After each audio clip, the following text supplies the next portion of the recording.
Hello everyone, welcome back. Today we are diving into authentication in the Django REST framework. If you have ever used an app that needs login, that's the token authentication. Let's see how it works. Let's see what is authentication. Authentication means verifying who you are when a user logs into a website or app. The backend checks their identity. DRF supports a few ways to do this. First is session authentication, used for web logins, then token authentication. It gives users a unique token for API access. Then JWT authentication, tokens that carry user data in an encrypted format. Today we will focus on token authentication and JWT authentication perfect for APIs. Now, in token authentication, first we have to update our settings.py file. So let's go step by step. Copy this from here and add this into our settings.py. Inside our REST framework at the bottom here, previously we have added here default permissions when we learn the permission. Now we will add authentication classes.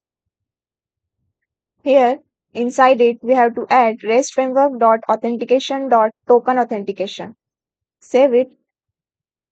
This tells Django, hey, I want to use token authentication. Second, you have to install and migrate token authentication. For this, you have to add REST underscore framework or token inside your installed app. And then you have to run the server and migrate using python manage.py migrate. Open settings.py. Inside your installed app, scroll up a bit. Here, in single inverted comma, paste rest underscore framework dot auth token. Don't forget to add comma here. Save this one. Open your terminal.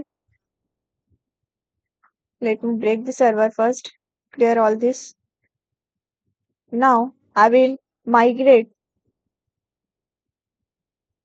For this, we have to run python manage.py migrate.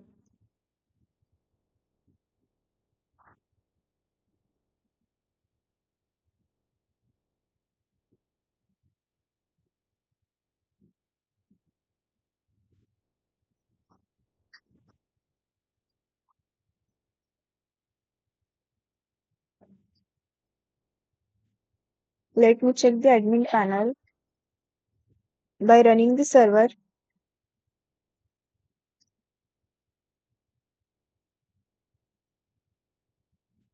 Yes, you can see the tokens added in the database.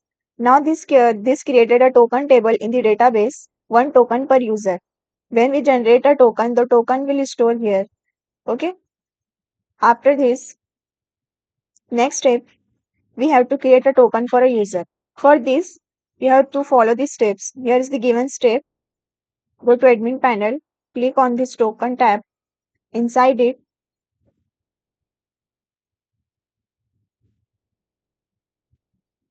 here we have generated the token already for the admin user. Let me generate another token for the another user. Let me generate the token for user John. Click on it and save it. You can see the user for John is generated successfully. Now you can use this token for accessing the endpoints. Now you have successfully generated the token. Now you start the server with python manage.py run server and go to any endpoint and access it. Open your Postman or browser. We will see here inside our Postman. Go to URL https custom list. In the headers tab, we have to add key as authorization. Don't forget to add the authorization inside the key, and inside the value we add the token. which we have generated. For example, I will add this token of the John,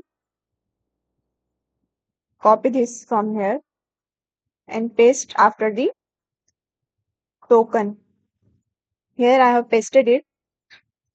Now, with the get request, you have to send this request. Send. If I send it, here you can see the list of books is displayed. Okay. Now we have successfully learned about the token authentication. Let's recap what we have learned today. Authentication keeps your API safe. Here's the step-by-step execution you can see here. Let's recap what we have learned. Authentication keeps your API safe. Token authentication is simple and secure. You can test it using the tools like Postman. In the next lecture, we will see how we can log in using the token authentication. So yeah, that's it for today's lecture. Thank you.